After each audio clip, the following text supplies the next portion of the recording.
Apex Online Racing is sponsored by Elgato, who created this lovely stream deck. For more information about the stream deck, the link is in the description below.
Hello everyone and welcome to Apex Online Racing Formula 1 action.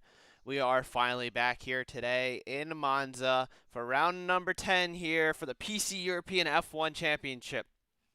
The Italian Grand Prix is brought to you by our sponsors, Elgato, SIMSOK, and Driver61. I am Fizzymon and I will be your host today. Unfortunately, Benny Kage is not alongside me today for this race, but that's okay because we will still have plenty of action here in AOR. It's good to be back, everyone. It's been a very long break, but we come back here for Monza, round number 10. Finally, it's looking like we're getting past some of these bad Codemasters bugs, and it's looking like it's going to be a very good race after a very, very long break. Now, we're going to go ahead and take a look at the Tier 1 standings as they stand. So, as you can see, we have Jan Fehler is our championship leader with 95 points. So it's been a very long time since we raced. And so to refresh everyone's memory, we're going to have to go way back to our last Grand Prix, which I believe was out in France, if I am not mistaken. Where at France, Patrick won. I need to confirm the results. It's been so long. I do apologize very much. But that has been the downside here with this all. It was Austria. The last race was Austria. We had a very fantastic Austrian Grand Prix. FVR Darn won that race, came home, started all the way down in P14th, and was able to work his way up in very interchanging conditions. That went from dry to wet back to dry. F1 Racer finished second, and Ripson rounded out the podium that race. And as you can see, Ripson now 12 points behind Jan Fehler. He gained 3 points, actually 4 points, excuse me, because he had fastest lap as well on Fehler, so he's slowly chipping back at the lead. Curious to see how the drivers do today. Darn, after his very, very strong Austrian Grand Prix, has got himself up to third in the championship and starting to close in towards the front. F1 Racer trying to recover a little bit. He's had a rough patch of races, kind of going up and down a little bit after DNFing in Baku and having a rough Monaco. He's had another string of good races. He is up into fourth, and Kevjanex drops down into fifth as it stands. So actually, I believe I'm wrong. I believe it's actually Sauerbraten who is currently in fifth, and I looked at the standings incorrectly. So I do apologize. Sauerbraten is in fifth, not Kevjanex. Do apologize to the Alfa Romeo driver. Over to the Constructors Championship, Mclaren leading the way by only 2 points over the Williams pair of Patrick and Darn. Jan Fehler and his teammate Donut Hole doing the best they can, but they're going to have Darn and Patrick have won the last 2 races, so Williams on a real tear right now. Ferrari's down in third place with 58 points, Alpine with 55 for fourth, and Haas down in fifth place with 43. So pretty close battle for P3 and for P1 in the Constructors, and our Drivers' Championship is still wide open. Now we are currently in the lobby waiting for things to go, so we are going to just kind of hang out, kind of refresh our memory with a little bit of race results, and go from there.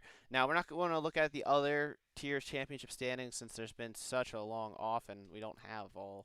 I don't believe some of the results are up from the last time because of how long we've been away and this, that, and the next thing. So what we're going to do then is we're going to just hang off on that until next week, and we'll go from there. And Tudor says he's coming for the win. We will see about that one. We will see. Don't have a full grid today. Unfortunately, we have a few drivers who are unable to make it. But that's okay. We'll do the best we can. And we'll just go from there. We will just go from there. So, taking a look into the memory banks here today. So, we had in round number 1 at Bahrain, Jan Fehler came home in front, Rips in second, Dar in third. That's the championship 3 as they stand, interestingly enough. Then in Spain, we had Sauerbrunn come home and win his first race of the season. Only podium of the season. It took a very, very good result after a late safety car kind of threw things in the work, and he just stuck it out on old tires, and he made the strategy work. F1 Racer got second, and Fehler was able to come home in third after basically dominating that race. Then on to Monaco. Fehler crashed out coming out of the chicane after the tunnel section, which allowed Ripson to get away and win that race, get a full 25-point advantage over his rival. Second place was Hittinen, who unfortunately has retired from the season. So the Finnish driver had a very good race there, but he's had a really up and down season.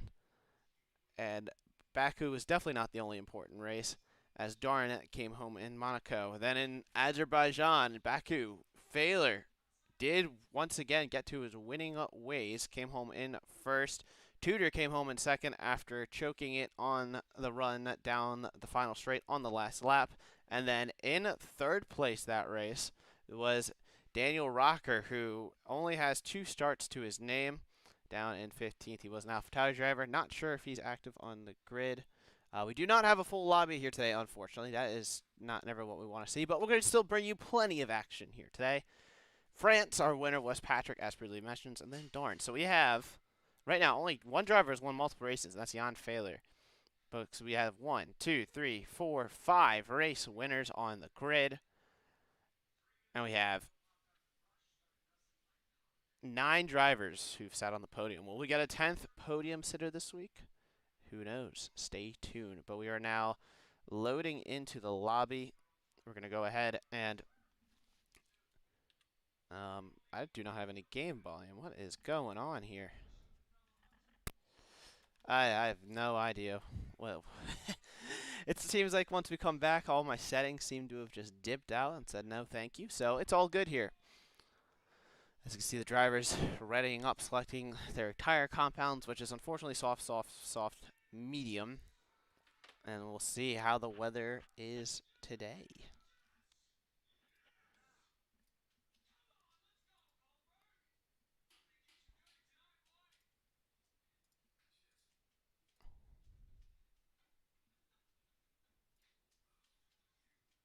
All right, it is sunny in qualifying. Let's go ahead and go off to the side, and we're going to have to see if we can get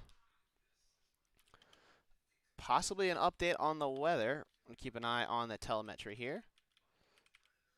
We do have a full map, so let's take a look at our grid today. We have a couple drivers who have changed. There we go. There's the sound. Dry quality, dry race. Thank you very much, Tudor. Dry quality, dry race. We'll see some interesting drive pit decisions. It looks like we have a car going. That's either Donut Hole or Jan Fehler. If I had to guess, it is Donut Hole. Yes, it is Donut Hole, one of the first drivers to come out. But we're going to go ahead and take a look at basically the whole grid again and kind of refresh everyone's memory. So, Polkis, I believe he is a debut driver here today. I need to update on it because we had a decent amount of driver changes during the long break period. So Polkis got promoted to the AlphaTauri drive after Daniel Rocker decided to retire. No idea why. But Polkis, welcome to the grid. It's good to have you as always. And we're going to let him take us on a lap around Monza. So, pretty cool scenes. Behind him, it looks like we said, we have Donut Hole on track in the McLaren out on the soft tire. And then we have one of the Red Bulls. It looks like that's our mate, who is the second Red Bull right now in that white livery. But we also have to welcome back Gelbevand. Gelbevand hasn't raced in about 2 seasons, I think, here in Tier 1. But it's very nice to see him come back. We actually got him in today after he signed up during the break period. Got him back in. He's now out on the medium tires. Gelbevand's been a very, very strong driver here previously, so looking forward to seeing what he can do in the Red Bull. But back to the front, we're going to go ahead and ride on board with one of our two drivers debuting today in the AlphaTauri, taking a very tight line down the front stretch. Not really what you would expect, but we're going to go ahead and keep with it. Now into the Retrofilio chicane, locking up a lot, holding second gear, short shifting up to third to get the traction down, flat out now through the Curva Grande and into the Della Rosa chicane. Coming up the first sector mark, if I'm right, should be a 26 something ideally, 26.4. Hard, heavy braking down to fourth gear. Barely touching the sausage curves, which will now murder you since the performance updates. Now into Lesmos 1, and then soon to be Lesmos 2. Holding fifth gear, short shifting up to 6. Now to 7th, down to 5th, carrying as much speed as possible through Lesmos 2. Nice and tidy, keeps it on track, and now it's flat out. Second DRS straight on the way down to Ascari. Pulka's doing a very good job here on his first lap, but it's all going to be in Ascari. You can gain a lot of time, lose a lot. It goes a little deep. Has to lift through Ascari. It's going to cost him probably a couple tenths, surprisingly. It was nice and clean. It stayed valid, but there's definitely more time to find if you're the AlphaTauri driver. But now into Parabolico. It's the final corner that he has to go through. Heavy braking down into fifth gear. Short shifting up to 6. Flat out, keeping it on track, and it's going to be the shortest line to the start-finish line. He's going across the line. It's a 1:20.1 banker lap. Not a bad first lap by the AlphaTauri driver, but behind him we do have Donut Hole and Gelbavan. Gelbavan on the mediums. Donut Hole going to do a 1:20.4. Nothing much. Gelbavan a 1:20.9. So getting warmed up here on the medium compound tire. His teammate for the day, our mate, goes slightly faster, 1:20.4. Not close to Pulkis, but still pretty good nonetheless. A lot of drivers starting the first flying laps. We have a huge cluster of cars in turn 1. It looks like someone just kind of ate the first chicane. Donut Hole went really deep to get out of the way. That's not what you want to see. Leor's up into second place with 1:20.3. F1 Racer going faster with 1:20.2, but Pulkis currently still provisionally on pole. Rivershan must have made a mistake. He only did a 32.6 on his lap. Go Tudor only with a 21.3 on mediums. Krusix with a 20.5 on mediums. Both AlphaTauri drivers leading the way on their respective tire compounds. So not too bad at all. We have an Alpine crossing the line right now. That is, oh, that's a Williams. Sorry, darn. First driver to go into the 119s, 119.8. A fantastic lap by the Williams driver and our previous race winner.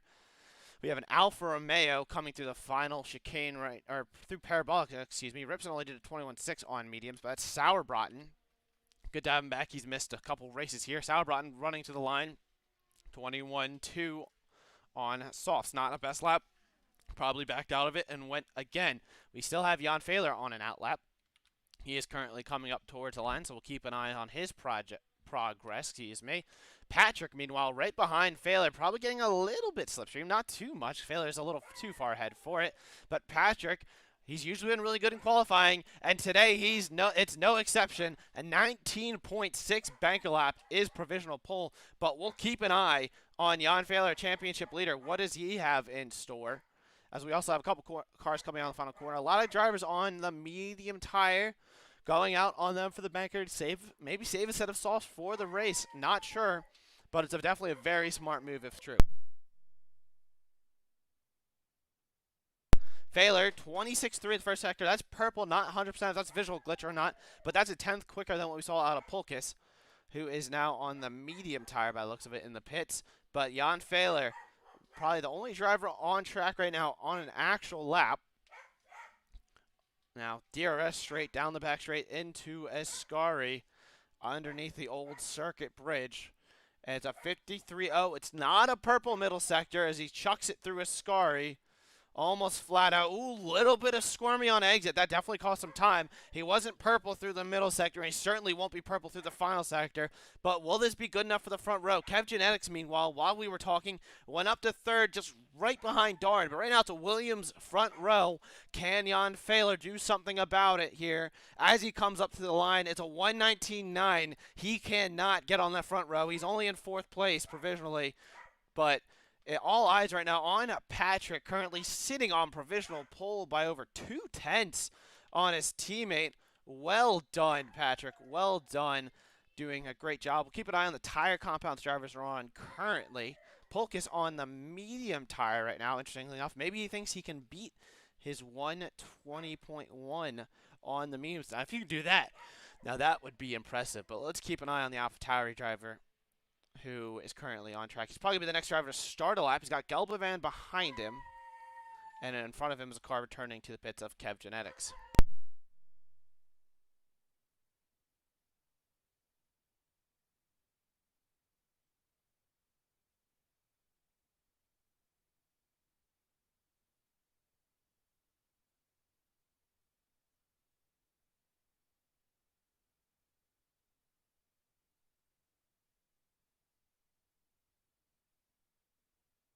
Apologies for that brief delay. Is the game sound audio not on? It's not been on this whole time. I do apologize. I don't know why it all of a sudden has just decided that it was going to just, you know, be bad.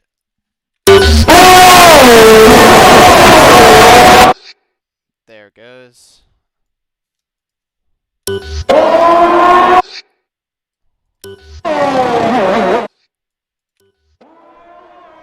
There we go. Thank you for pointing that out. There was no game volume. I had to update the OBS studio, and it decided that it was just going to go downhill there, but it's all good. So, anyways, Polka is currently on an invalidated lap on the medium tires, so we're not going to really focus on that. We're going to focus more so on Gelbavan. Gelbavan currently going through a scar. We didn't see his Sector 2 split, but now going into Sector 3, all he's got is Parabolica left, a couple cars ahead, but they are too far away. And yeah, that was too loud. I do apologize. I turned it on, and it was just ear blasting. So it's all the way down. Should be good. Just let me know. I do apologize for that. Gelbavan, though, on the run to the line, does a 119.9. It's good enough for P5. Slots him right behind Jan Fehler and ahead of the AlphaTauri of Polkus. Not a bad lap by Gelbavan at all. Well, let's take a look now at F1 Racer coming up across the line. He's going to start his second run of the session, looking to get a home win or at least a podium here for the Tifosi. He's the only one out here today. We'll see what he can do as he can hear a little bit of locking up with the tires sliding, not really much smoke getting kicked up. But F1 Racer now on the run through curb and run. Flat out as you like. This race is going to be very good. And I do apologize, Tipster, for making you spoil and see. F1 Racer only slightly improving through the first sector. It's just 26.3, which I think has been a little bit of common. A lot of drivers doing 26.3 first sector. So it's definitely seeing what do. Also, Ripson currently down in 15th right now, but he's improving a lot on this lap on the soft compound tire. He did his first run on the mediums, and he's going to cross the line. Only good enough for P8, though. Not what we're used to seeing out of him. Is Krusik in the AlphaTauri. A 119.5 goes ahead and steals provisional pole. That one came out of absolutely nowhere. But we're going to go back real fast to Ripson, currently second in the championship. Really struggling, it seems, to get a good lap time down. He's down at P9. This is not something we're really seeing out of him. But then again, this track is a really fast track, so it's definitely going to shake things up with Krusik currently on provisional pole. Does Patrick have an answer? We do not know. We're going to keep an eye on him. He is currently on a lap right now. In the third sector, we have a slow car. That's Donut Hole. Behind him is Jan Fehler, who's currently on his out lap still, and then the other Red Bull of Armate. Take a look at Armate at the moment. Doesn't look like he's pushing. He is pushing, but he's on a pretty slow lap considering he's going to cross the line and potentially just head back to the pits of it, unless he's going to go again. He's going to go again. Do apologize for that. Liors in the Aston Martin down in P11, improving by over a tenth. The Israeli is. Let's see what the Israeli can do across the line. Can they crack the top 10? Liors does get 10th with a 120.2, but does no better. Now Polkus, who was the provisional pole sitter after the first couple of runs, now down all the way in P8 on the softs for their second soft tire run. Interestingly enough, taking a tighter line to start the lap, so that's something we have to keep an eye on. But Patrick now backed out of his lap, so he must have made a mistake somewhere because he was over 2 seconds down in the middle sector. So he's going to go again. Kev Genetics is disconnected from the session. That's unfortunate. We'll see if we can get him back in here, as that's not what we want to see. Sauerbraten is going to cross the line. He's going to improve to a 120.4 but he's still only down in 13th. Not a good showing by the Alfa Romeo drivers today. That is unfortunate to see. Jan Fehler, though, is improving slightly. He got 22 thousandths of a second. He informed me before the session the best he can do is a 19.3 at best. So, can Jan Fehler do a 19.3? Can he somehow find 3/10 through the final sector? No, he cannot. He backs out of this lap and says, I'm going to come back to the pits. His teammate comes in behind him, as most drivers now, returning to the pit lane. Is Tudor on a lap? Tudor is on an invalidated lap. Let's keep an eye on Polkis. Polkis now on the run into Parabolica. We didn't see what his Sector 2 split time was. That's okay, though. We're going to keep an eye on the AlphaTauri driver. He's trying to make it an AlphaTauri front row, as we saw the Williams pair do just previously, but going wide in Parabolica, somehow not invalidating, but definitely lost a little bit of time there. He's going to cross the line. It's only a 1:19.8, so that puts him in P4 in the second row. Not bad. That's 2/10 off a pole. But right now, it's a AlphaTauri sandwich with two Williams drivers in between in the top 4. This is not something we're used to seeing, but this turn of form with the Williams is Patrick goes quickest once again, a 1:19.5. A very, very good lap by the Polish driver, or the German driver, excuse me, by the German driver to go ahead and take provisional pole once again. He's got enough time for one more run by the looks of it, but he looks like he's also very low on fuel. His teammate leaving the pits now to start his final flying lap. Gelband currently on track. He's improving a little bit through the first sector, 26.341. Only driver currently on a lap. Darn has disconnected from the session. We're going to go ahead and we're going to see if we can get him back in here, along with Kev Genetics. So not sure what's happening to both drivers, but they are definitely having issues. Ah, the airborne drivers practice for the wrong race. That will do it. That will do it. So that is a big whoopsies. But I think they'll do just fine.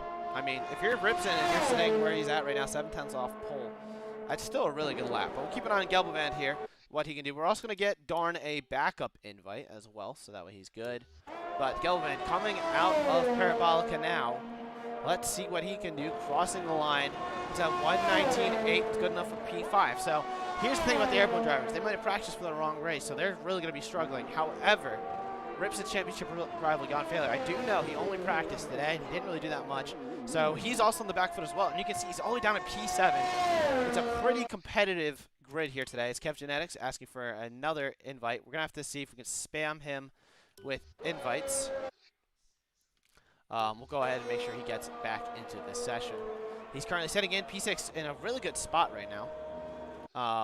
There we go. Let's get Kev a backup invite. We'll also tell Fehler to send some backup invites. He was currently starting his final lap. I believe he might have enough fuel for 2 laps in the event that he doesn't like how this one goes out. But yes, I do agree, Kev. This game is very annoying. Hopefully, you can get back to the car quick enough and get back out on track for one more run. So yeah, the airborne drivers will definitely be ones to watch for. Sauerbraten, currently, he's going to be able to do the alternate strategy. Ripson might be able to too, which would be very interesting to see. You know how the medium softs works. If the softs can last a very long while. Where else is the yellow flies really right now? I do apologize. Krusix invalidated his previous run. He's going to return to the pits. That's going to be his session over. He's returning to the pits now. He doesn't have enough time to do another lap. Maybe if he really pushes it, but I doubt it. So Krusix, it's looking like will not be able to do another lap. That's probably his session over. Jan Fehler slow in the first sector, slower than Gelbman's first sector. But can he find the time in the middle sector where he needs it? Gets a little loose out of Lesmos too, but now on the flat out run to Ascari, the sector 2 time, it's going to be critical. What does the German driver do? Almost 2/10 up. It's purple through the middle sector, but he's still going to find another 2/10 at least, using all the track limits, barely keeping it valid and on track. Can Fehler put it towards the front? He's going to have, like we said, he needs to find 2/10 here in the final sector if he wants to have a shot at knocking off Patrick. But here comes Fehler out of Parabolica now. Flat out, straight, short run to the line. What does he do? He goes provisional pole. It's a 1:19.5. But question is he going to be safe? Patrick just needs 0.006 of a second to retake that front row position. Krusix, meanwhile, still in the pits. He's rolling right now. But no, he's not. Krusix's session will be done. He is stuck in the pits unless I have a pit delta bug. which could be possible, but I believe his session is done. Leor's crossing the line to start their final flying lap. Tudor coming out of the final corner. Kevin X disconnecting again, unfortunately. He's having real connection issues right now. Tudor looking to stay outside the top 10, starting his final flying lap. Donahoe on a run right now. He's going to wait to start one more lap as well. He's got Alfa Romeo very close behind. That might be Sauerbraten. That's Sauerbraten on a lap on the medium compound tire. So Sauerbraten committed to the reverse strategy. Next up, it looks like we have one of the Williams, I believe. Yes, that's Patrick across the line. He's starting his final run, but he has Rivershawn pretty close behind. So Rivershawn maybe thinking, maybe I'm going to toe off the fastest guy in the session. Maybe get a few free positions. Not sure what he's thinking. We'll keep an eye on that. The color's definitely catching me out right now. Darn's going to start one more flying lap. Crucix Hmiel did leave the pit, so my session timer might be a little off. We're going to keep an eye on that. We're also going to quickly go ahead and re-invite Kev Genetics, who is having a lot of issues to connect to. So hopefully, like I said, we'll get him back in here. That is the checker flag. So Crucix is done. So the checker flag is out. Not sure why the AlphaTauri driver is pushing them on track. It looks like Gelbavan got shown the checkered flag as well. These drivers currently probably AI controlled since they can't make it to the line in time. And that's Tudor backing on as well, so he's going to just abort this lap. Sauerbraten, meanwhile, pushing still on the mediums. What can he do? Will he improve? It doesn't look like it's going to be any improvement for him. Donahoe behind is invalidated on his lap. Patrick, though, here it is. Can Patrick take pole position? The Williams driver does cross the line, and he goes pole. It's a 119.4. Does his teammate Darn have an answer? No, Darn is over a half-second slope through the middle sector. He has no answer. It looks like F1 Racer has it all to do. He's going to go up into P5 with a 119.7. So that's good enough for 5th position. Darn, like we said, he lost a lot of time. He's going to return to the pits. That's his session done. Armate. It's Armate and Ripson. Do either driver have anything they can say about the current running positions? Armate's going to come up to the line. Can he help out his teammate up front? No, he does not improve. Ripson, 7 seconds down through the middle sector. He will come back to the pits, and that is your session done, folks. Patrick on pole position with a 119.4. Jan Fehler alongside him in the McLaren. Crucix in 3rd place with a 119.5, and then FVR Darn in 4th. So what a session that was. The Williams pair doing a fantastic job. We learned that the airborne drivers really struggling because they didn't practice the right track. Unfortunate to hear, but both of them are in prime position to essentially do the reverse strategy. I mean, they're outside the top 10, 11th and 13th. So we will definitely see, but there you have it. Patrick on pole position. Jan Fehler running 2nd, Crucix in 3rd. And we are going to, as there's the breaking news right now, we're going to restart the lobby so Kev Genetics can rejoin. But it looks like Tudor struggling in qualifying. Not sure what was going on with the Haas driver. He will try to do a last first challenge. But everyone in the top 10 will be required to start on the soft compound of tire. So definitely very, very good session here. We're going to go ahead and just keep a look at this. Darn in 4th, F1 Racer in 5th, Polkis, the Finnish driver, in 6th, Gelbavan in 7th, Kev Genetics in 8th, Rivershan 9th, and Leor's rounding out your top 10. Ripson in 11th, Armate 12th, Sauerbraten 13th, Donahoe in 14th, and Tudor rounding out that. So we're going to go ahead and take a look at the cover for now. Just going to keep this here as we are going to restart the game, as we did have some lobby issues. It seemed like Kev Genetics was having some connection issues. So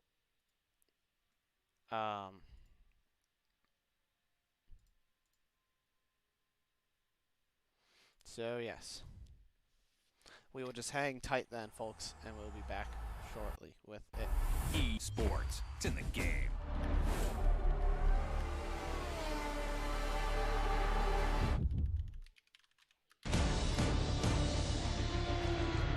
We're also going to go ahead and mute the game volume as well. Doesn't need to be blasting in our ears. So yeah, that's the grid, folks. Tudor a little annoyed in chat, but that makes sense. I mean, you know, it looked like you just didn't have the session you needed, didn't get the lap you would have had. On track for a 19.8, but it's okay. It is what it is. We shall carry on. As for the Endurance Championship that occurred yesterday in Assetto Corsa Competizione, the final results have been posted, so go ahead and check that out if you also happen to be keeping an eye on the ACC action. But now this is a good time to go talk about our sponsors while we are waiting. So first off, big thank you to Elgato. Be sure to check out Elgato's website for more information about their amazing Stream Deck. A lot of streamers use it. Stream Deck is very, very, very good. And go ahead and check out Elgato for more information. Thank you to SIMSOK. Don't just use any socks when driving in your league or endurance races. Use socks that will give you the competitive edge. With SIMSOK's gripping technology, you will eliminate any issues where your feet might slip off the gas or brake, giving you the competitive edge over your rivals. Be sure to check them out today at simsok.com. I repeat, that's simsok.com for some very comfy and grippy socks. I've heard a lot of good things about them. And last but not least, thank you to Driver61 for sponsoring this event today. Driver61 is a renowned content creator who you may have seen on YouTube, and it's a brilliant channel learning more information about the science behind racing. And he also offers coaching sessions with 25% off a consultation fee, plus a free coaching session when you use the code AOR Driver61. Learn more today at driver61.com. and get a free coaching session and 25% off consultation session using code AOR Driver61. Apparently, I've heard a lot of good things about coaching sessions from Driver61. They did a community coaching session for F1 and ACC recently, and I've heard a lot of good feedback from what the coaches gave them. And I know for a fact that a couple of my friends who've used Driver61's coaching have actually been able to find a little bit of time on a couple tracks. So definitely go ahead and check them out as well. So that's a thank you to Elgato, SIMSOK, and Driver61.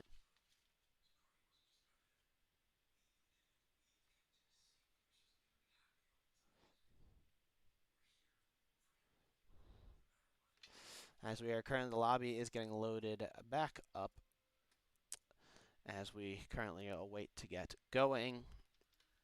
I do apologize for the delay. We're just restarting the lobby due to the fact that Captain X was having some connection issues.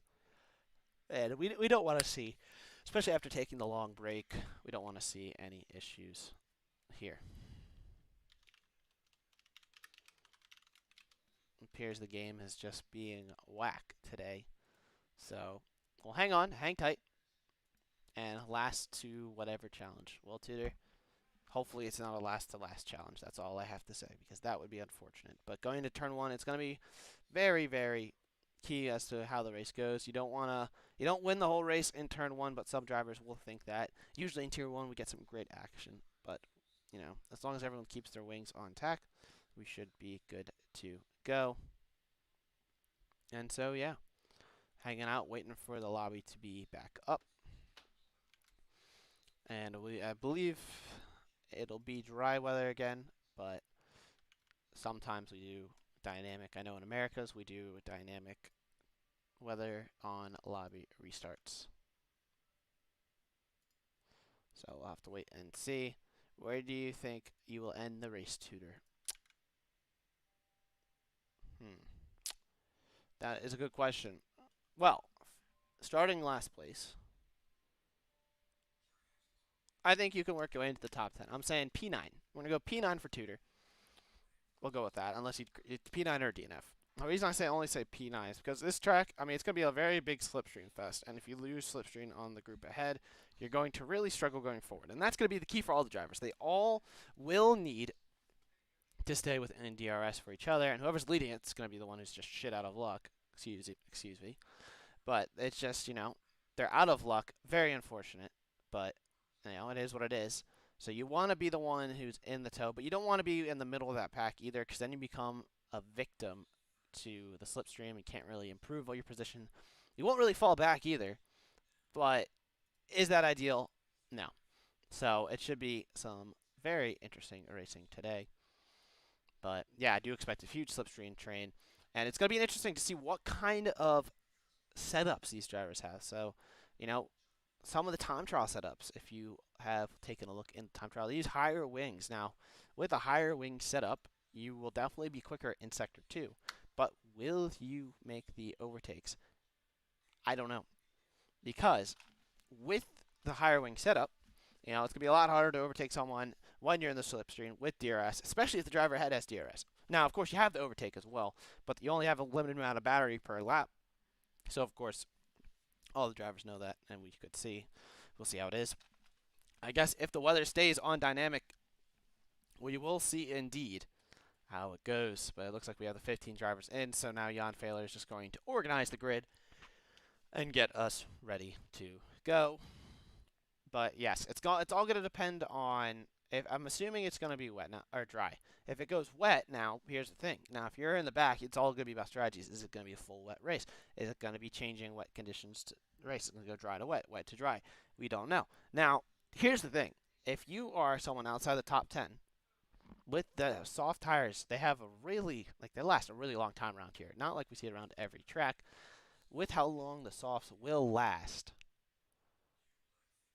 it'll be interesting to see if we were to have rain late in the race, do people try to take the softs to the rain? Now, of course, to get a safety car, it throws into the works, like it's whatever. But don't know. It's definitely going to be a we'll have to see. As we're going to go ahead and take a look at the game. We're going to return the desktop audio back on, and we're going to sit here and look at that countdown and be ready to go to watch what is going to be definitely a fantastic race. 15 cars, unfortunately, but 15 cars is more than enough to bring action around Monza. We've seen action in the past around Monza just with 2 cars battling back and forth, so 15 cars will be plenty. Hopefully we keep it nice and tidy into turn number 1 and through the rest of the race. And we will be going at green very, very shortly as the drivers load in. And we'll got to remind them to load your setups.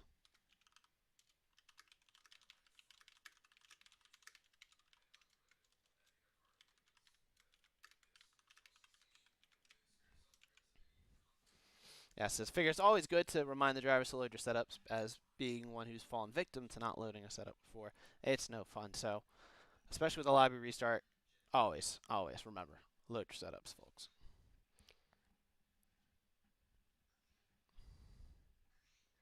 As we're waiting for Donut Hole to select his tires and get ready to go. And there we go. Into the lobby we go. Will it be dry still? Will it be wet? We shall see. Loading complete. Ooh, we got some clouds. So this is interesting. This is interesting. Do we have some rain?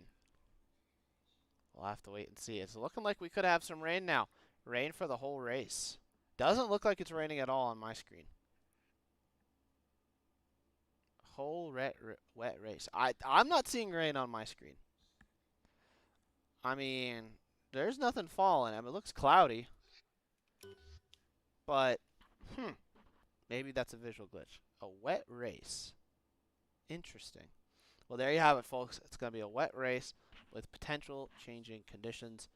Again, I'm not really seeing rain falling on my screen. That could just be a visual glitch. Just because, waiting on players. But we'll have to wait and see how it plays out. But a wet Monza is always a fun Monza. So, yeah. I do believe you guys in the chat. Dry tires in the wet. So that would explain it. I don't really see it raining on screen, but if it's dry tires in the wet.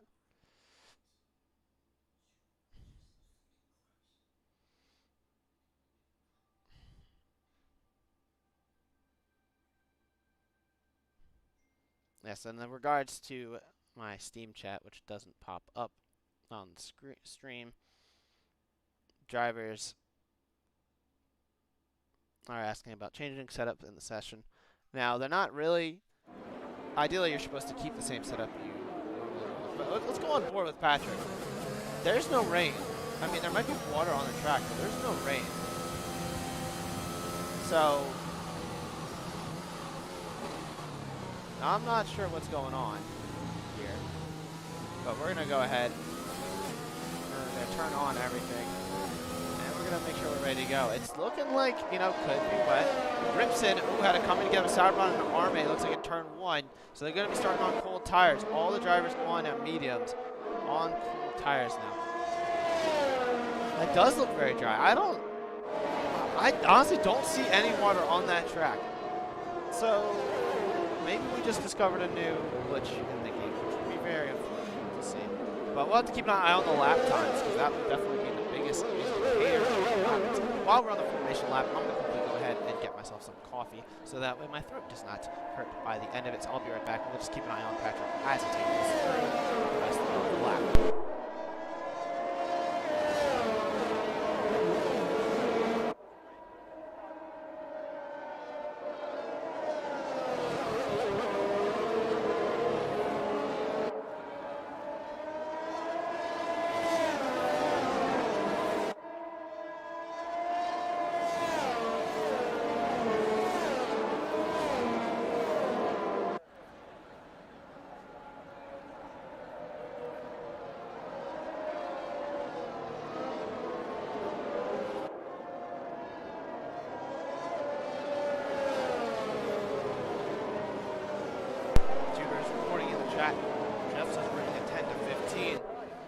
Definitely going to put this whole race, it's going to skewer the whole race. We do have two soft runners at the back and Tudor and Donut Hole, so that'll be interesting. Because you got 3 drivers on mediums that are on cold tires now due to getting disqualified in front of the formation lap, unfortunately, who now have 2 drivers on softs behind them. Ooh, it's going to be an interesting one. Everyone's going to try to hold out to the rain if it comes, and if it doesn't come, well, then that's going to be crazy. But we're going to go ahead and try to find the best view of the run in turn 1. It's looking like here with Hmiel, the lights are on.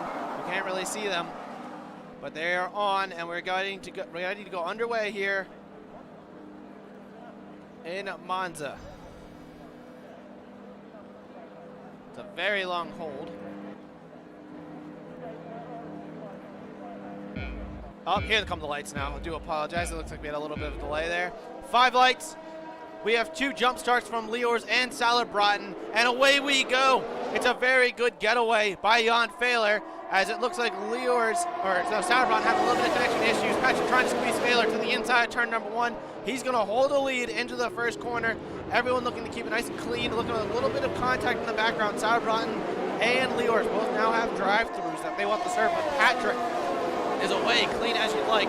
Fehler, almost a second behind. We do have a little bit of a gap, apparently a little bit of desync being recorded right now from the back of the field. And meanwhile, F1 Racer currently running in 5th. Kev Genetics in 6th. Towards the back, Donut battling Liors right now. Liors following all the way towards the back. We got drivers going side by side up ahead, so we'll keep an eye on that. Looks like Rivershan clearing Sauerbraten through the middle sector. And there we have it. Anyone trying to make a move, Sauerbraten maybe trying to fight back at Rivershan. It's not looking like he's close up. Tudor, though, looking to make a move on Sauerbraten, get into the top 10, trying to go up the inside into Ascari, but he's not close enough. He's going to have to settle behind the Alfa Romeo driver. Patrick up at the front has blitzed it off the start, as there goes Tudor. He's trying to make the move on Sauerbraten before Parabolica, and he does get it. He does get it straight up. And also in the background, Armate trying to go up the inside of Ripson. So both airborne drivers are really struggling in this opening phase. Donahole trying to make it 3 wide. This is going to be for 11th position. And it looks like Donahole and Armate going to go side by side. Donahole has the inside line. Ripson looking to try to find a way around these 2 drivers. But it's looking like they're still going to stay alongside each other going into the first chicane. And Donahole puts a little bit of squeeze on Armate onto the sausage curb. And he's going to hold on to the position. Back up at the front, though, Patrick leading the way. Fehler has closed in the DRS a little bit, but at the moment, he's flirting with it behind Krusik, though, trying to keep up with Fehler. It's been a blistering opening 2.5 laps of pace by these front runners.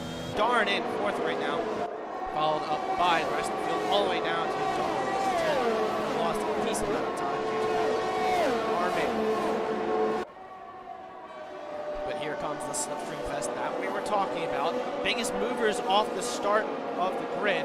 Kev Genetics up to positions, Tudor up 5. Taking advantage of the drivers who had drive-throughs in. Kev Genetics up on the 6th. Gelman and Polkus both literally out of the start. Looking like both drivers got through clean though. No damage otherwise, so.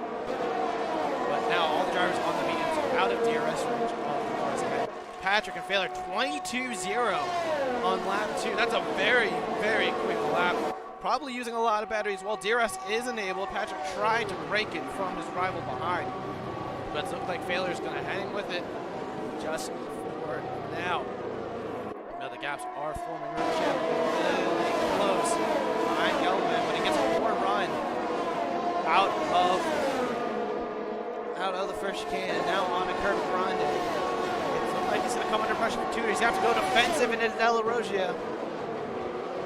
And there, Tudor goes around the outside, which is then the inside line. Rivershan lifts a little bit, and Tudor is through up into 9th position. Nice move there by the Romanian to take away 9th place from Rivershan. Now you can see the DRS right there. Not Failer cruising back up towards Patrick, so the battle for the lead's going to be close. But Gelman and Tudor dropping out of DRS range briefly. I mean, they're about 1 second behind the driver's head, so Gelman struggling a little bit through the Lesmos, and Tudor also losing out a little bit of time. Maybe they're a little short on battery, I don't know, but Pulkis right now hanging on pretty close to Kev Genetics. He will have DRS, but the driver behind him will not, which is crucial for Gelman and Tudor's and Rivershan's race. They need to stay within DRS of the front 7. Up at the front though, Patrick has a far enough gap to Jan Failer behind that. He's going to hold the lead into turn number 1. But Failer is right there. Captain X has disconnected again, so he is really struggling here. We're going to send him another backup invite. Hopefully we can get him back in here. Not sure what kind of issues he's having. That's never what you want to see. Still running in 6th place though. Pulkis got a very poor run out of turn number 1 through the curve grande. He's now going to fall back into Gelman's clutches, which is going to help him out. But Captain X does not have DRS now on F1 Racer. Gelman has to bail out of the chicane.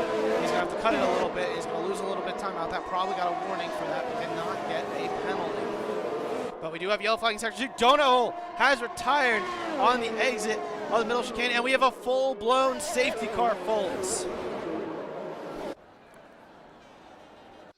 This is huge. This is barely big. This is very, very big now, as you can see. I'm going to go ahead.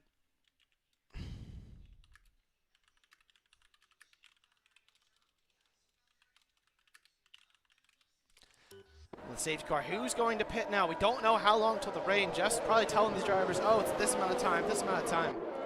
But we'll have to wait and see. Definitely some decent issues being reported, which is not what we want here. No one gonna bite for the free pit stop, though, it looks like, at the start of the race. Now, mediums probably could go to the end from here if drivers are really careful about it. But I'm not sure that everyone wants to do that. That's really coming soon. But we do have a guy in the pits. That's Armin into the pits, going for the gamble. The question is, what tire compound is the Red Bull driver going to put on? He's going to put on soft. So that's his mandatory pit stop, done and dusted. He will not make it to the end of the race from lap 5 on softs, but he'll get pretty far. So he can definitely make it to any kind of rain that we have. Behind him, Sauerbrunn and Lior's probably thinking the same thing. Let's change tires. Sauerbrunn probably onto a set of softs as well. Lior's onto presumably a set of medium tires. So, yes, there is Lior's onto the mediums. Sauerbrunn onto a set of softs. And keep an eye on the tire compounds now. So, 3 drivers with their pit stops done. Driver Lior's could definitely make it to the end of the race. Kevin X once again struggling for connectivity. Tried re-inviting him, but not sure what's going on. The game just not really working with us right now. Very unfortunate to see. And this is not what you ever want to see, especially from a driver who's had a pretty good run of races recently. I mean, he's 6th in the championship, not 5th like originally presented. But he's been doing really good in the Alpine, and it's just not looking like it's been his day today. This is unfortunate if you were Patrick, who was up at the front. He was really trying to get away from Failer, but now he just gives him another chance to reset and go at it again, albeit it'll be a lot harder now because he's going to have Failer right behind him. He's going to need a little bit of help from the AlphaTauri and his teammate behind to see if he can do it. It's looking like he's going to possibly go in the pits. Patrick throws a dummy, doesn't actually enter the pits. There's no pit entry line here. I mean, there's just that little V thing. If you're going to cross over that, you're probably going to crash. Tudor, though, into the pits, probably going to put on a set of mediums. And Captain X having, once again, still having some struggles getting into the lobby. Is AI still staying out on track, so he's still going to stay in fifth. Tudor, though, putting on a set of intermediate tires. I'm not sure that's a smart idea, because if we go green very soon, Tudor's going to definitely wreck out, because it's still a very, very dry track. Yeah, we'll see if the Romania, if that's a good idea or not. I don't think the rain is imminent. There's no rain coming down right now. The track is fully dry, so not sure that's going to be the right move by the Romanian. Probably not a smart move, unless the rain were to start coming down before the safety car comes in which case he's a genius. But we don't know what Jeff's telling these drivers. I doubt he was telling them it's going to be raining enough for intermediates right away. I'm going to go ahead and grab my coffee now. Hopefully the lobby is not too bad, and we'll keep going with it.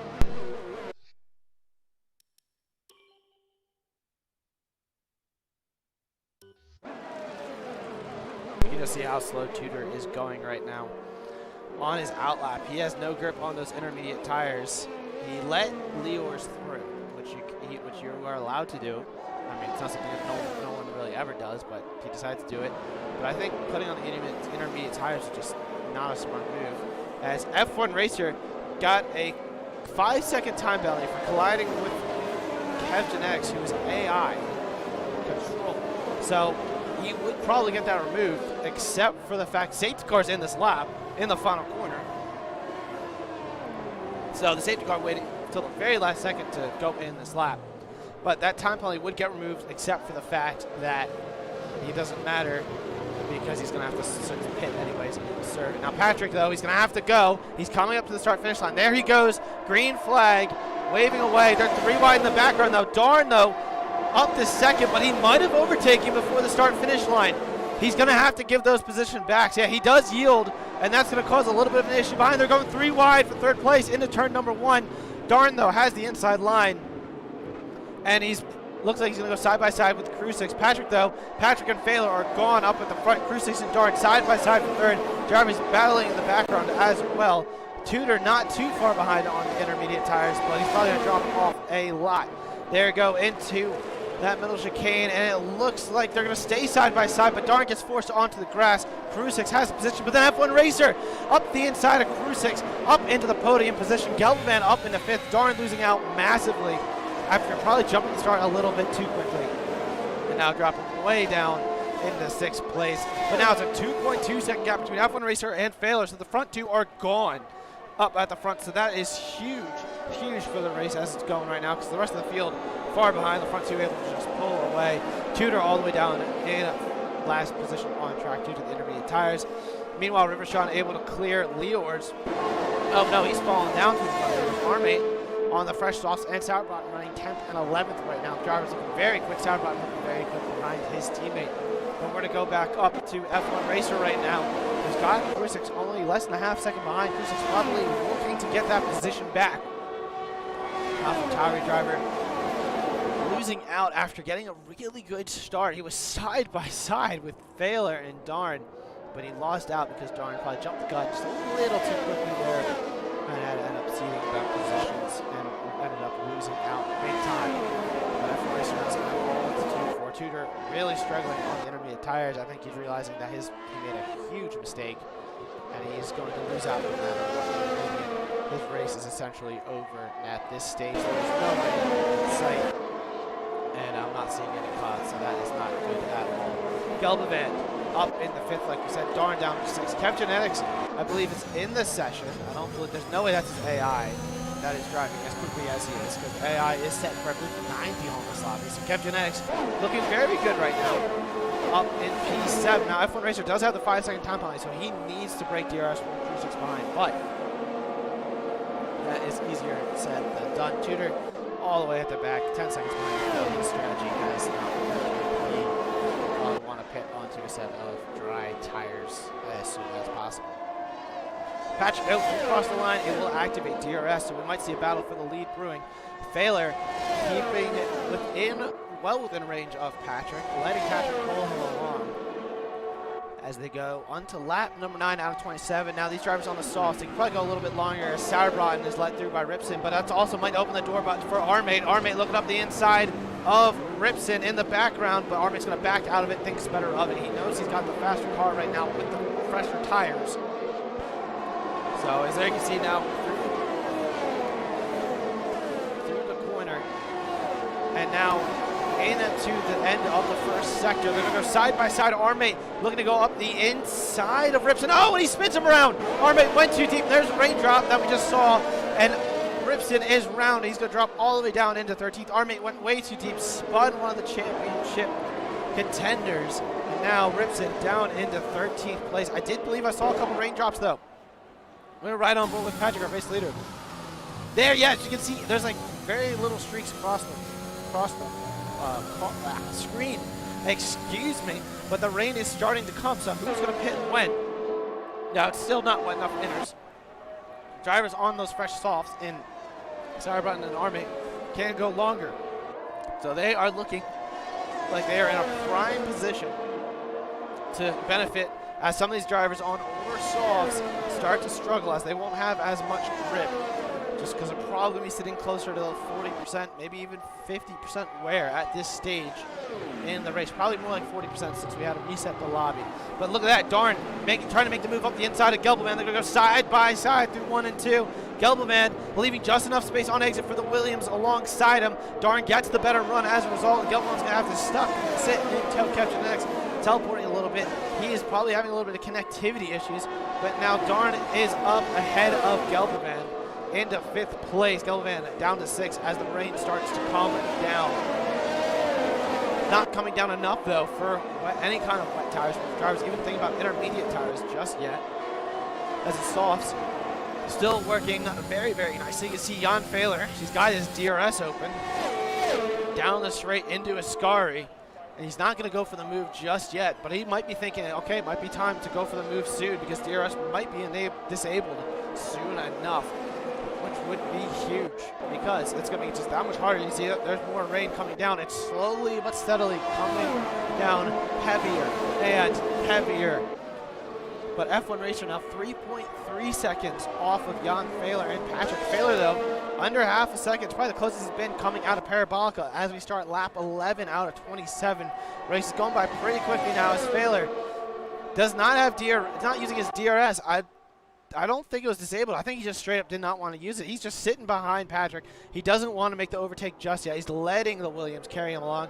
Gelvan, though, under pressure from Kev Genetics. Gelvan holding the inside line once again. Leaves space for Kev Genetics. Struggling for traction. Both drivers are. But Gelvan hangs on to 6th place. Kev Genetics sitting in 7th, trying to make the move. The Red Bull driver not looking as quick right now as Kev Genetics would like.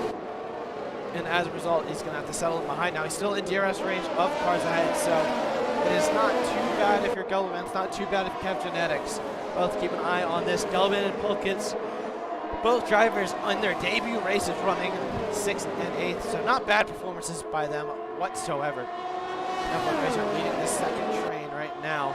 Kuzik's not really close enough to make a move into Ascari. See it, like they're close. There's definitely rain coming down, but it's just not wet. The tuner probably should have put him off the numbers because he's just that slow. He's already lost well over a pit stop from the car ahead. So his strategy did not work out at all. Patrick, though, still leading Jan Fehler. He's got a little bit bigger of a gap this time. Now 6/10. I don't think Fehler's going to go for a move. Will he even enable his DRS? Maybe just to get him closer. Yeah, he's going to enable it this time around to get closer, but Jan Fehler playing the long con right now. Probably using as much battery, but look in the background. Brusix trying to go up the inside in a round of F1 Racer before turn number 1. He will have the position, moves back across, and he has position. Kevchin though going very deep, almost into the back of Gelbman. Kevchin goes way too wide. Might have been, definitely was a little bit decent there. He's into the gravel out of the first chicane, having trouble rejoining the track right now in 12th. He has disconnected from the session once again. Kevchin was looking so quick, and now he's down into 12th. I believe he disconnected in the corner, which is what cost him all that time, as that has essentially freed up Gullivan, but now that puts Polkis behind Gullivan in the second AlphaTauri. Meanwhile, the first AlphaTauri, Krusix sliding through Lesmos too, still on the softs. You can see these guys, they had the safety car, and they started on fresh softs, but now lap 12, the softs still looking very racy, and still looking like the tire to use. Patrick still leading the way. The guys on the mediums, Leors and Ripson. Ripson did have that spin. He's going to get DRS on the AI of Kevchin but Leors has had good pace. I mean, He's outside DRS range of R8 and Rivershow. He's not too far back from the main group of cars. But that battling that happened shortly after the safety car restart definitely is what created this gap and has allowed Patrick and the outfield to get away. Now the question is, if the rain doesn't become heavy enough to warrant intermediate tires, does that mean that these drivers who are currently on soft tires, Kevchenek's goes fastest, 111.6. Now that was definitely not actually a valid fastest lap because that's an impossible lap time by Kevchenek's there. That was just an AI glitch. But the question is, when do these soft tires enter puncture territory? Because we don't know if it's going to get wet enough for intermediate tires. I mean, it's raining lightly, but the drivers aren't looking to go to intermediate tires. The track is just not wet at all. So if you're one of these drivers who is currently on a soft set of tires, the tires are certainly past their best points. You would have pitted for mediums normally. Do you pit for another set of softs and hold out until the rain gets heavier, or do you go for a set of mediums so that way you have your pit stop, or do you just try to go to intermediates? I mean, you look at Tudor. Tudor's pitting right now off intermediates onto a set of soft tires, so he's finally learned that, okay, what I was doing was just not smart at all, down in 14th place. But him switching off inters back to soft just shows that it's not wet enough for intermediate tires. And as a result, these drivers who have to serve their pit stops, I mean, they're in a really bad position right now. Who's in a great position is Sauerbraten and Armate. They're on 7 laps on softs. Sauerbraten, though, under pressure. Oh, no, he's right behind Geldervan, who just got passed by Polkis. It looks like probably around Ascari and then in a Parabolica. Somewhere in that section, Geldervan down to 7, Polkis up into 6. But Sauerbraten and Armate, who are on fresher tires, and Liewers even, who's on mediums and could go to the end of the race. So these drivers who already pitted, served their required pit stop, you know, they could go to the end with the rain or until it gets heavy or something. So definitely going to be interesting. I mean, I don't think Sauerbraten and Armate get to the end on soft. So Liewers right now in the best position out of everything. But we'll have to wait and see because, I mean, lap 14 here, the softs have already done over half the race. We don't know when they go into puncture territory, unfortunately. I do not know the keybind to show tires, tire life. I can just try. I'll just try hitting some buttons to see if I get it. I know there's a way that, like, you know, somehow you can see the tires of, you know, drivers who are driving, but I don't think there's a set shortcut to trigger that, unfortunately. Liewers does pick up a 3-second time penalty, though. That does not help the Israelis' chance at potentially finding gold here today. Geldervan, though, is going to get past Sauerbraten, is going around the outside in Parabolica, hanging around it. That's a bold and brave move by the Alfa Romeo as they have the position on Geldervan. Polkis pits, though. He's the first driver to pull the trigger, and Geldervan trying to remake the move. Meanwhile, up ahead, F1 Racer must have made a mistake because he got passed by both Krusix and Darn. So we missed that, but F1 Racer losing out a little bit of time as he was up towards the front of the queue. And now Darn is ahead of, Darn's also lost DRS to Krusix. Krusix actually is, you know, they're closing in on the guys up front ahead. Not sure what's going on here, but Krusix flying right now on track. 2.2 behind Patrick, who got overtaken by Jan Fehler. So while we were watching Sauerbraten go around the outside, Fehler made the move stick on Patrick, so I do apologize for missing that issue. But these drivers on those worn softs are struggling massively. Do we still have DRS wide open on Patrick? Yeah, DRS is still enabled, folks, with the rain. So these drivers got to be thinking of pitting for a new set of tires. Polkis, meanwhile, he pitted onto a set of mediums, so he is good. He can go to the end of the race on that required tire compound. Liewers pitted onto a set of softs, so Liewers is just kind of lost out here. We thought that Liewers could make it to the end of the race. Turns out they couldn't. They are on a set of softs. They'll do the best they can. But now the question is, can Sauerbraten and can Armate make it to the end on the softs? We've seen Sauerbraten pull a miracle in Spain. You can see it up ahead. F1 Racer and Krusix both into the pits. F1 Racer will have that 5-second penalty to serve. Those drivers pitting off of the set of softs. Also into the pits is Geldervan. So the tires only lasting a max of 15 laps before they have to pull it into the pits, which is not good if you're Sauerbraten. We have still people out on track. But with essentially 11 laps and some change to go, asking the soft tires to do 20-plus laps is a very, very tall order. So we're going to have to wait and see. As you can see, Polkis is ahead of Gelbavan. He's also only 2.3 behind his teammates, so how is this outlap going to go for some of these drivers? Can they hang on?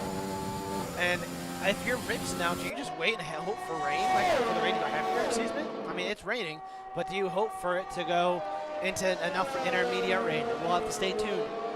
But right now, Jan Fehler is still leading the way from Patrick, who's starting to fall off of it. He probably used more battery than Fehler, considering he was leading the tow. Now that he's out of DRS range, does Patrick go for the undercut? Does he go for the pit now? Or does he stay out longer? Because all the while, the longer these guys stay out, the more they're going to fall under pressure from potentially 3-6 after they pit. Fehler, though, is diving into the pits. Patrick diving into the pits as well. So our front two into the pit lane. Darn stays out. He knows that he doesn't want to double stack. Sauerbraten is behind. Sauerbraten going up the inside and takes the lead away from the Williams driver. He's on 5-lap fresher soft tires, and he's looking to see if he can potentially go to the end.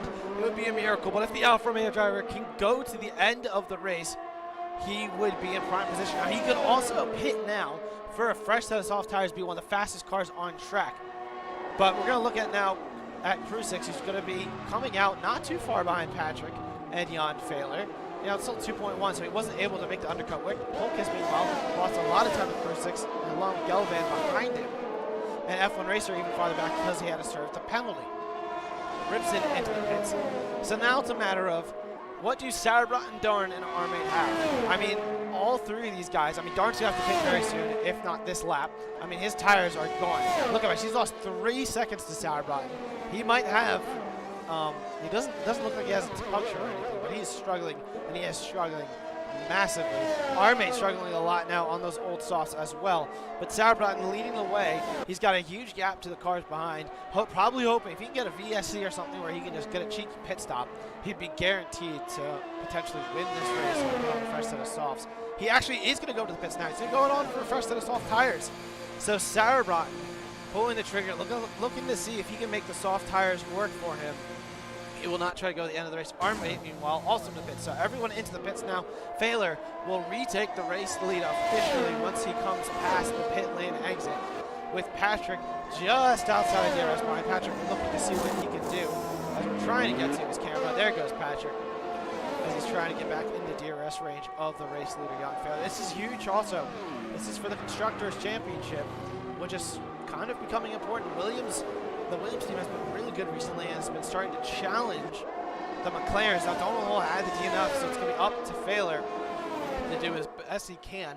So he needs to hope that Darn stays down the order in 7th and that he can stay up. But Sauerbraten, meanwhile, came out of the pits in 4th. And he's on soft, so Sauerbraten can very well get a podium, if not steal this race victory. He's on the fastest tires on track, and he's looking very good.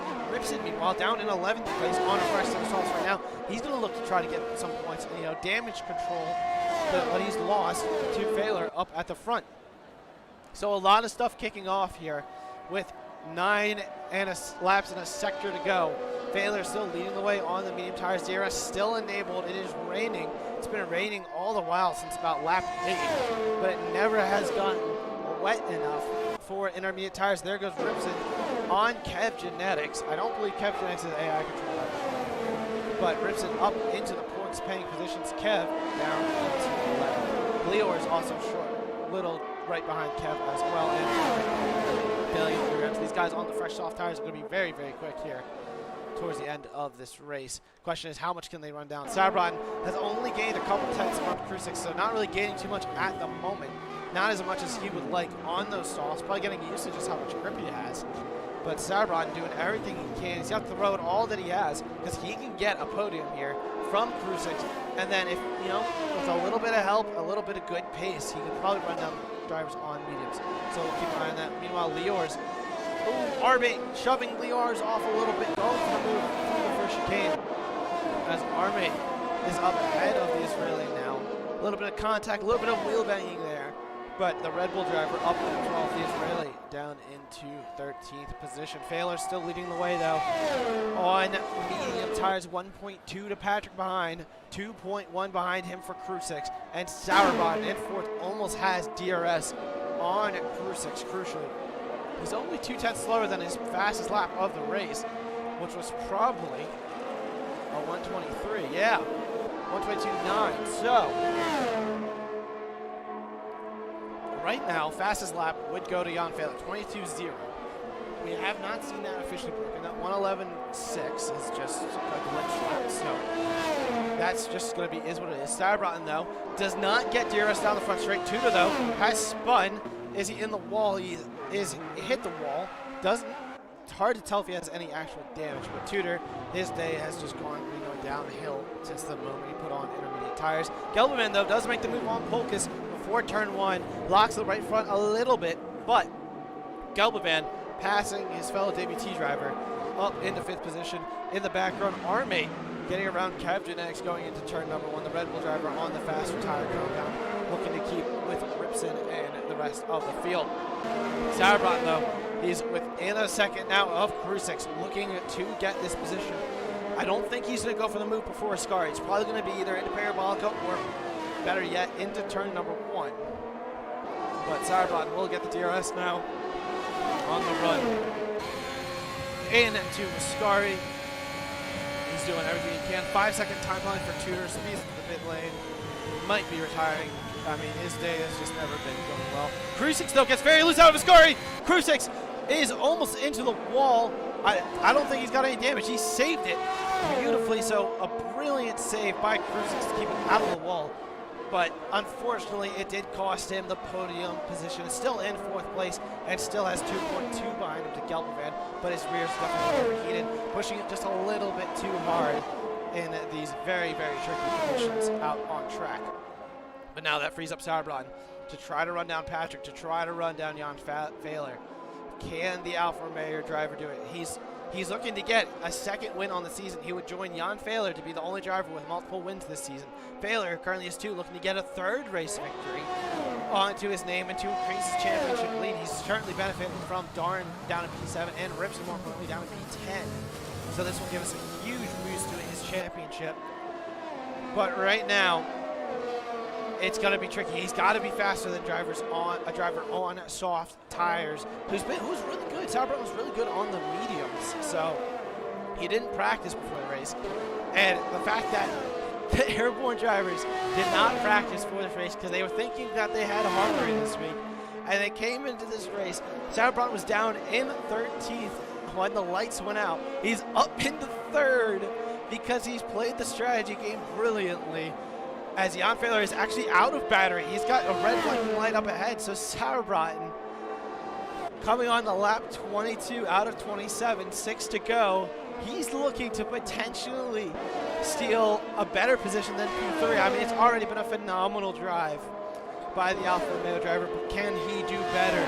We'll have to wait and see. He did a 23.3 last lap. Patrick, he gained a little bit on Patrick ahead. He's gaining on Fehler, who's out of battery, so it's just going to be a matter of will Tudor hold them up.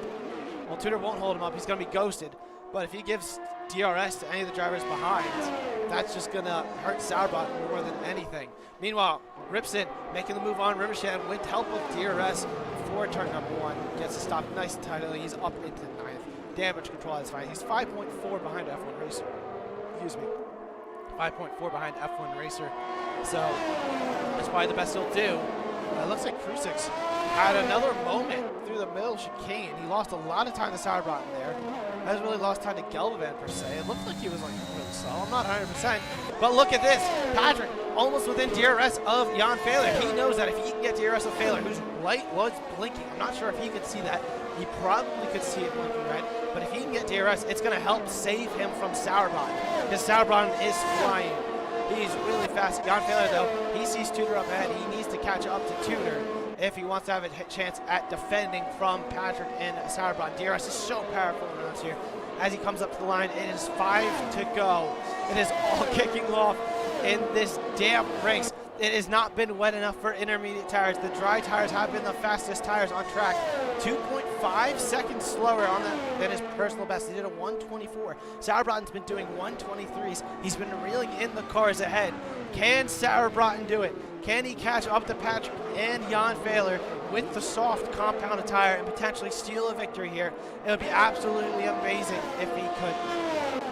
But can Patrick catch up to Failer? Because, I mean, the gap between him and Failer and then him and Sauerbraten behind, there's barely anything in between the differences there. But now Sauerbraten making me eat my words as Patrick now gets a good exit, though, into Lesbos 1.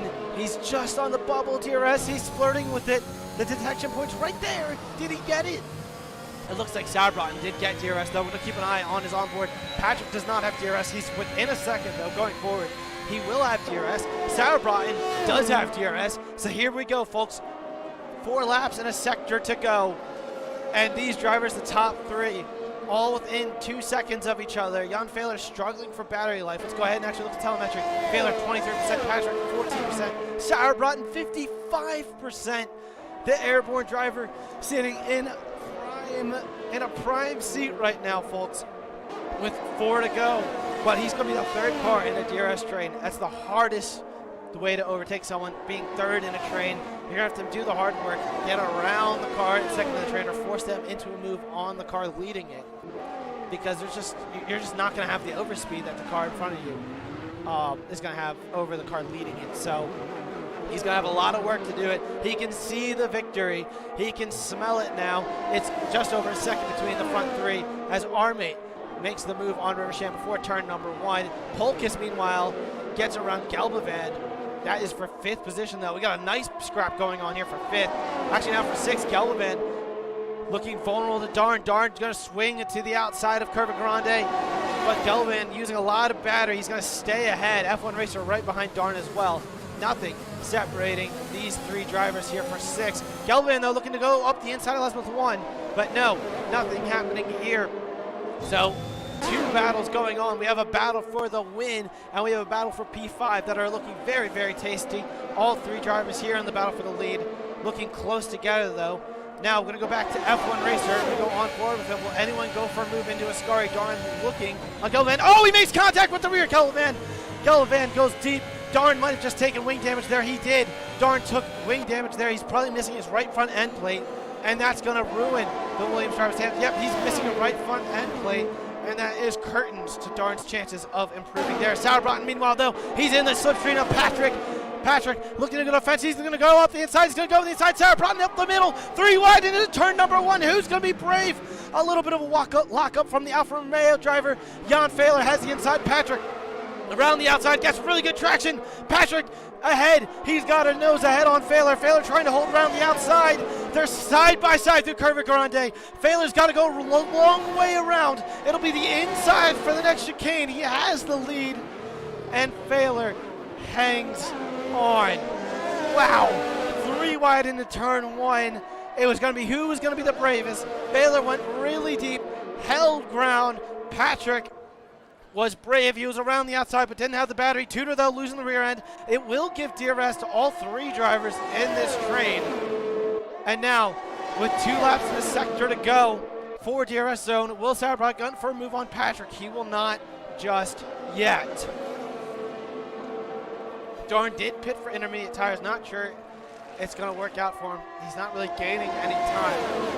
But Gelbavand, meanwhile, looking on Polkis in the background, which we give you a mini cam of that battle as well. But we're going to keep an eye on the battle for the win.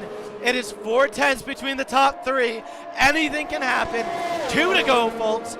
2 to go. Failer leading the way. Patrick right behind. Sauerbraten looking very quick. We know he had the most battery going into this fight. Patrick doesn't know where to defend. Sauerbraten going to the outside. They're going to go 3 wide to turn 1 again. Who's going to be bravest? We got a beautiful helicopter shot. Failer dropped down to 3rd. Sauerbraten has Patrick on exit. Forces him a little wide. Patrick loses the rear end. Failer struggling for grip. And Sauerbraten into the lead. All 3 drivers struggling on the exit of the first chicane, but Sauerbraten, with his superior tire advantage, takes the lead of the race, and it's his to lose now. He's on the fastest tire. He has the most grip as the track gets very, very wet. And can he pull away? Failer almost out of DRS already. Sauerbraten looking to steal a victory here, get his 2nd win of the season. Meanwhile, Failer has the DRS now on Sauerbraten. He's going to close in a lot, within a half second, but can he gain enough in the parabolica to possibly go for a move in turn 1. Driver's looking very squirmy out of Ascari, but the gap is not 3 times anymore. It is now a half a second. Baylor using all of his battery. He's using everything he has. He's got to throw it all at Sauerbraten if he wants to get the win. Oh, he goes a little deep. He goes deep in the parabolica. That's probably going to ruin his chance at a move into turn number 1. He does not have the battery advantage. Does Patrick have enough battery to possibly get second place from him? It does not look like it. The driver's using everything they have. Sauerbraten using all of his battery. But into turn number 1, they are as they were. Baylor right behind the Alfa Romeo, but not close enough for the move. Sauerbraten trying to hang on. This would be a miracle drive, probably the drive of the season, if he can pull this off. Sauerbraten, 2 sectors to go. Can he hang on from our championship leader? It is looking amazing. Ripson, meanwhile, championship protagonist, down in 7th, has made a move on Polkis. He's once again recovering. Tudor has spun off in the Milshigeki. Rivershan has retired in Curva Grande. So that's yellow flag in sector 1 and 2, but it's the final lap of the race. The white flag already flew. It's going to be green flag up to the end of the race. Baylor doing everything he can to get Sauerbraten into Ascari, but he's not close enough. He only has one more chance, and that is in a parabolica. But there, ooh, Sauerbraten gets a little loose through Ascari. Will that open the door for Baylor? Baylor doing everything he can, but he doesn't have the overspeed. Baylor doesn't have the battery, and Sauerbraten just has to take it nice and tidy through parabolica, and he's going to pull a miracle. Sauerbraten out of the final corner, once again pulls the strategy correctly, and will win at Monza. Sauerbraten wins the race when we're back here in AOR. Jan Fehler second, and Patrick rounding out the podium places here today. Wow, folks. Wow. Welcome back to AOR. We have fantastic racing once again, and Sauerbraten comes home in P number 1. Krusix comes home just off the podium in his return.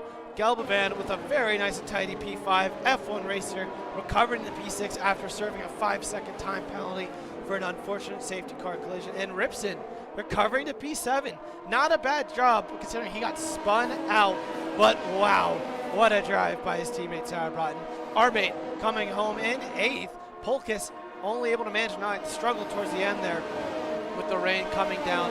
Captain X did have massive desync to everyone. Was definitely struggling the whole way. I think he was having some issues on his end. He does round out the points paying positions. Leors comes home in 11th. Darn will be 12th. Very disappointed with that result for him. He knows he was coming off a very strong race victory, so not what he was looking for, but he did finish and did come home ahead of Rivershaw. Tudor had 14. But yeah, some issues with the desync, but congratulations to our podium. Sauerbraten winning. He is the driver of the day for the game. I think he's got to be my driver of the day as well. Wow. Just wow. We'll soak it in. Sauerbraten is now the second driver this season to win more than one race. So he joins his fellow countryman of Jan Fehler on the podium, followed by the Polishman of Patrick. That is your top 3. All 3 drivers drove a brilliant race. The second and third place finishers. Absolutely amazing drive by them throughout the whole race. But Sauerbraten, who pulled the strategy correctly, pitted under the safety car for a set of mediums, and then pitted for a set of softs late. And was able to capitalize. Captain X in the chat is unfortunately frustrated with how that went because of his desync. We're quickly going to go ahead and get the penalties. Sauerbraten, look at that. He started the race with the drive-thru. He jumped the start, and he recovered. He pitted onto a set. Or no, did he pit? I don't think he pitted. I think he was on mediums the whole time. Yeah, he was on mediums, pitted onto a set of softs for lap 5. And then took the softs to, so he went medium soft. I do apologize. I'm making a little mistake here. He pitted on to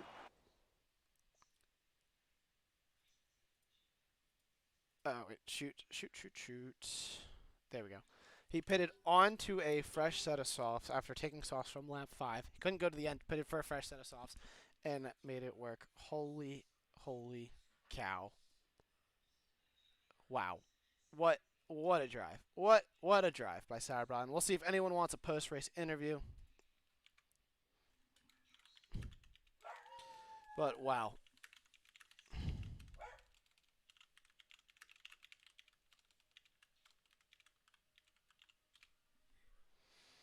Whew.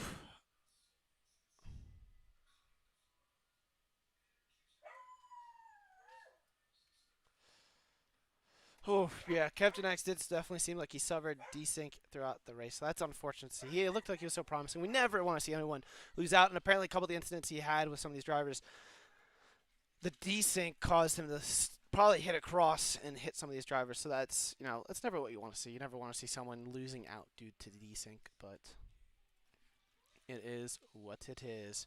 Sadly to hear today. Whew. Wow.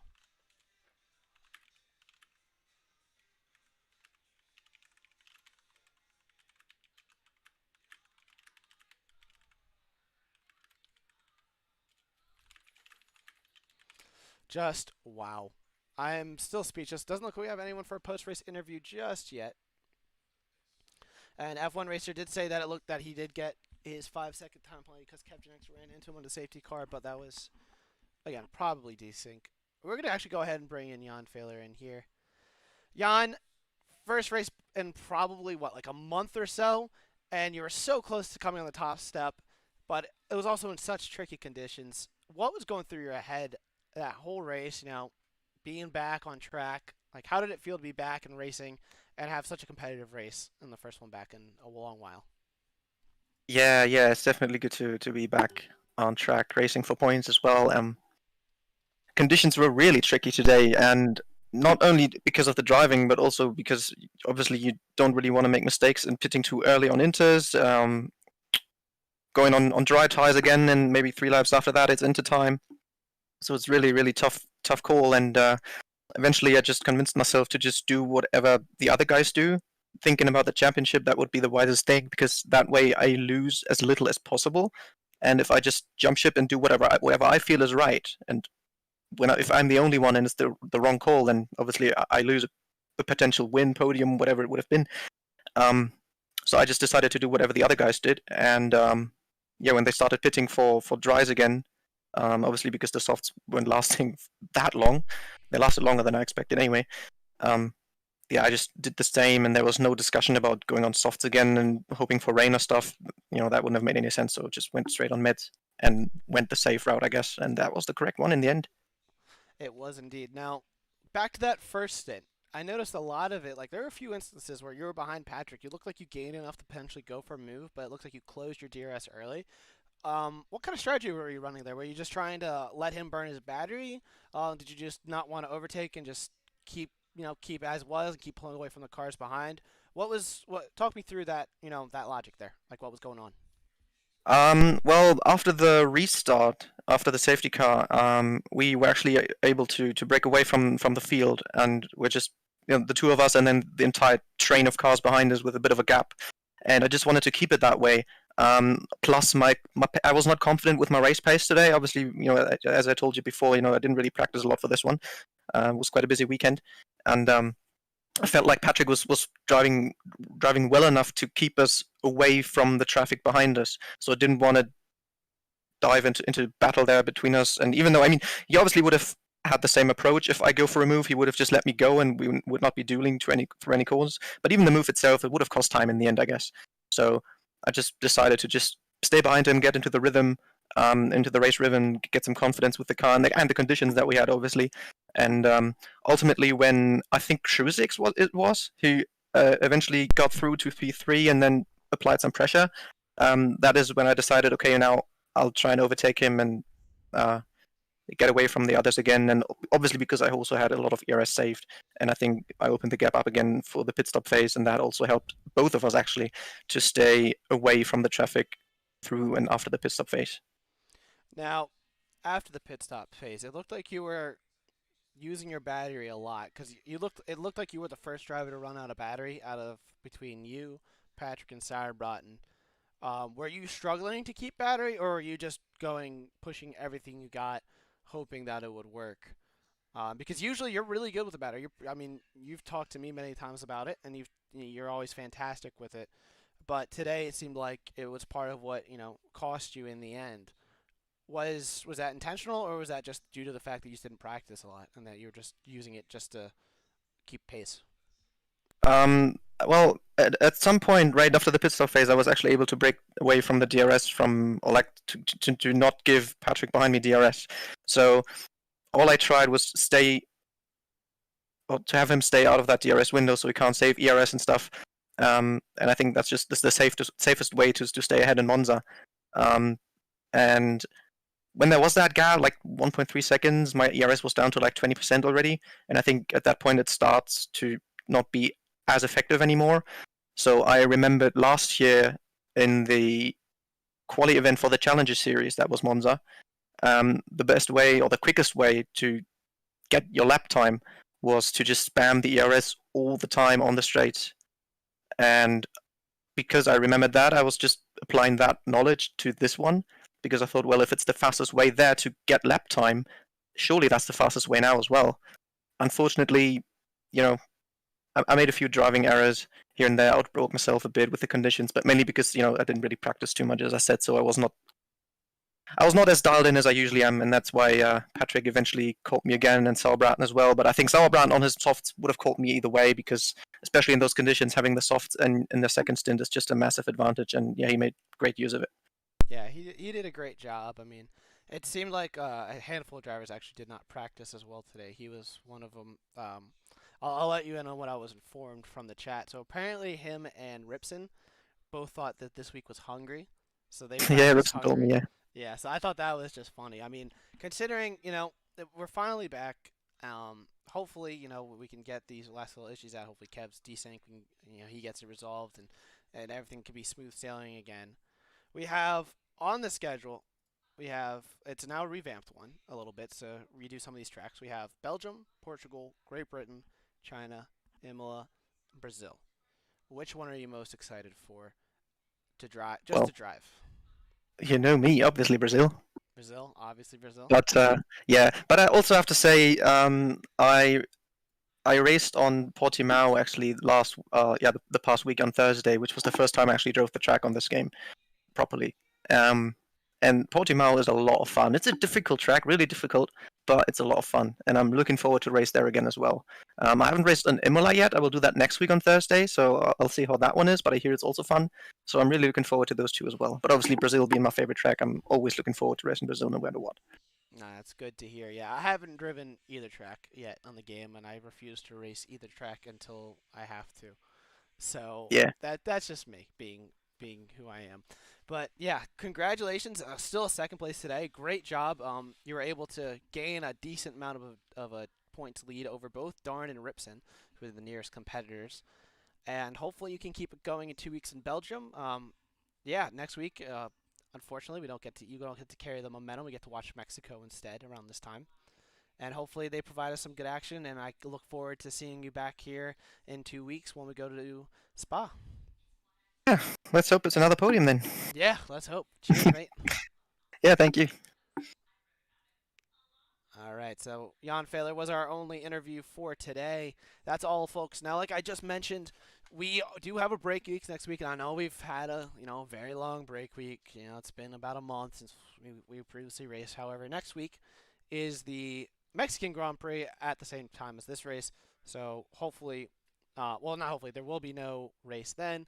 And then I believe in the following 2 weeks, when we go to, or in the following couple weeks, when the F1 goes to Qatar, I believe, the race, no, not Qatar, one of the other races down the road on the schedule, like Brazil also, but then another one as well will be close to our race time. So we shouldn't, I think it's Saudi Arabia, it shouldn't conflict with the races, but hopefully next week's the last break week we have, and then it'll just be constant racing to almost the end of December.